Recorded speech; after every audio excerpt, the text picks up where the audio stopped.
आज ही Doubtnut app download करें। Doubtnut पर होगा अब आपके सभी मैथ्स, केमिस्ट्री, फिजिक्स और बायोलॉजी डाउट्स का सफाया।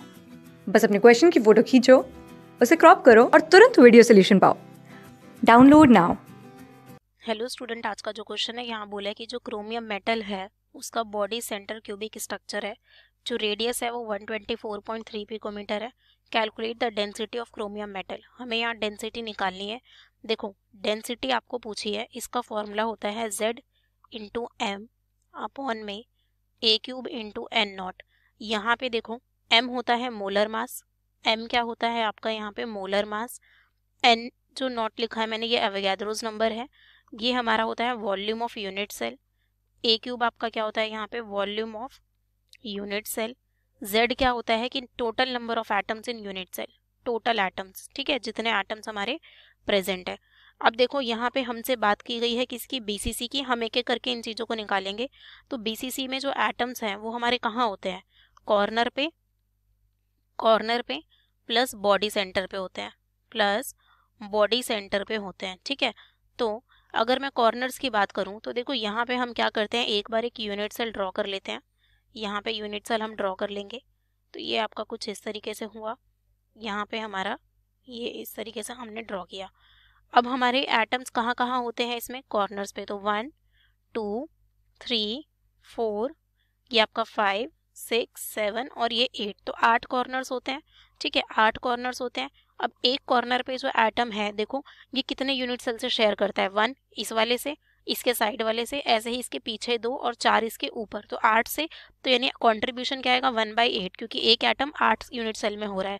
और जो आपका एटम सेंटर में है, जो आपका एटम सेंटर में, तो पूरा ही कंट्रीब्यूट करेगा, तो प्लस में मेरा 1 आ जाएगा। तो कितने आ गए आपके 2 आए। तो यहाँ पे Z की वैल्यू क्या हो गई मेरी, Z की वैल्यू हो गई 2। अब मोलर मास आपको यहाँ पे गिवन ही है 52, ठीक है। अब देखो ए क्यूब आपका क्या होगा, यहाँ पे वॉल्यूम है तो हमें कितना गिवन है 2। देखो यहाँ पे हमें वॉल्यूम निकालनी है तो आपको रेडियस गिवन है।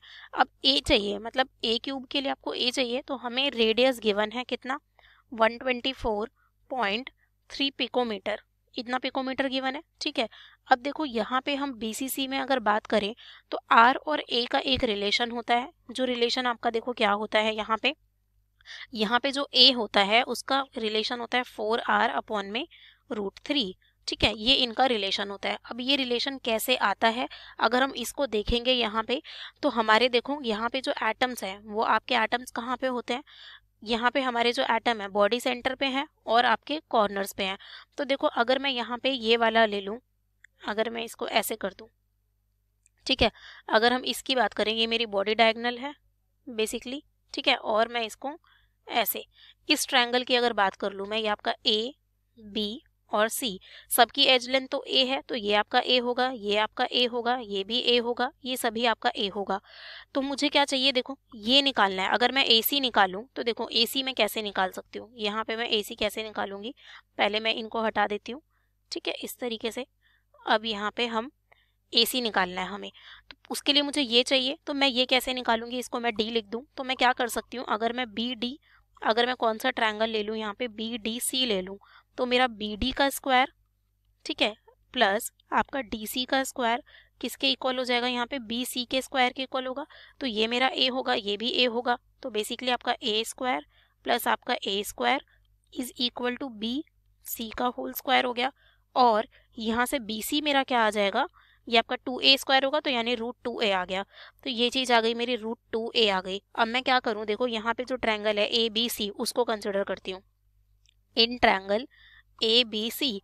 तो हम क्या लिख सकते हैं, यहाँ पे देखो ए बी का होल स्क्वायर प्लस आपका यहाँ पे बी सी का होल स्क्वायर, पाइथागोरस लगा रहे हैं हम यहाँ पे, तो ये आपका क्या जाएगा ए सी का होल स्क्वायर। ए बी आपका ए स्क्वायर है, बी सी आपने अभी कैलकुलेट किया √2a का स्क्वायर है, और ये आपका ए सी का स्क्वायर है। तो इसको हम क्या लिखेंगे, देखो ये आपका क्या आ जाएगा, यहाँ से 3a square is equal to A C का होल स्क्वायर। ए सी आ गया मेरा यहाँ से √3a आ गया, ठीक है। तो ये मैंने निकाल लिया, ए सी निकाल लिया मैंने √3a, तो ये वाली आपको √3a मिल गई। अब देखो ए सी आपका किसके इक्वल है, अगर मैं यहाँ पे बात करूँ तो मेरा एक एटम तो बॉडी सेंटर पे है इस तरीके से, और आपके कॉर्नर पे भी एटम है, तो ये हो गया एक आपका, और इस कॉर्नर पे भी होगा, सारी कॉर्नर्स पे क्योंकि एटम्स है। तो देखो यहाँ पे जो ये वाली चीज़ है, अगर मैं इसकी बात करूँ तो ये इसका रेडियस, ठीक है, फिर ये इसका पूरा डायमीटर है, यानी कि ये वाला और ये वाला, और फिर इसका। तो बेसिकली मैं इसको क्या लिख सकती हूँ, देखो ये इसका आर, ये वाला आर, और इसका आर, और ये वाला आर। मैं यहाँ क्या कर रही हूँ, आर प्लस को आर माइनस के इक्वल और इनको आर कंसिडर कर रही हूँ अभी। तो यानी कि ए सी किसके इक्वल है, 1 2 3 4 आर के। तो आपको ए सी को क्या लिख सकते हो यहाँ पे 4 आर, यानी कि 4 are is equal to √3a हो गया, और यहाँ से a आ गया आपका 4 आर अपॉन में √3। तो यहाँ से ये रिलेशन आता है। अब हम a निकालेंगे यहाँ से फटाफट, तो 4 इंटू 124.3 अपॉन में 1.732, तो ये आपका क्या आ जाएगा यहाँ से 287.07 पिकोमीटर, ये a आ गया। अब अगर मैं इसको सेंटीमीटर में करूँ तो 287.07 इंटू 10 की पावर आपका -10 सेंटीमीटर हो गया।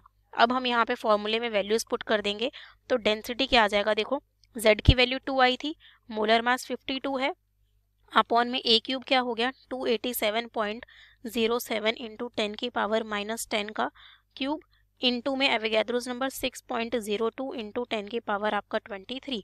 तो जब आप इसको सॉल्व करोगे तो देखो यहाँ पे आपका ग्राम में था और ये चीज़ आपकी सेंटीमीटर क्यूब में आएगी, क्योंकि a क्यूब कर रहे हैं हम। तो यहाँ से हमारा 7.30 ग्राम पर सेंटीमीटर क्यूब आ गया। तो आपको डेंसिटी निकालनी थी, जो हमने यहाँ पे कैलकुलेट कर ली, तो इसका राइट आंसर है। ठीक है, थैंक यू। क्लास 6 से 12 से लेके नीट, IIT, JEE मेंस और एडवांस के लेवल तक 10 मिलियन से ज़्यादा स्टूडेंट्स का भरोसा। आज ही डाउनलोड करें डाउटनेट ऐप या व्हाट्सएप कीजिए अपने डाउट्स 8400 400 400 पर।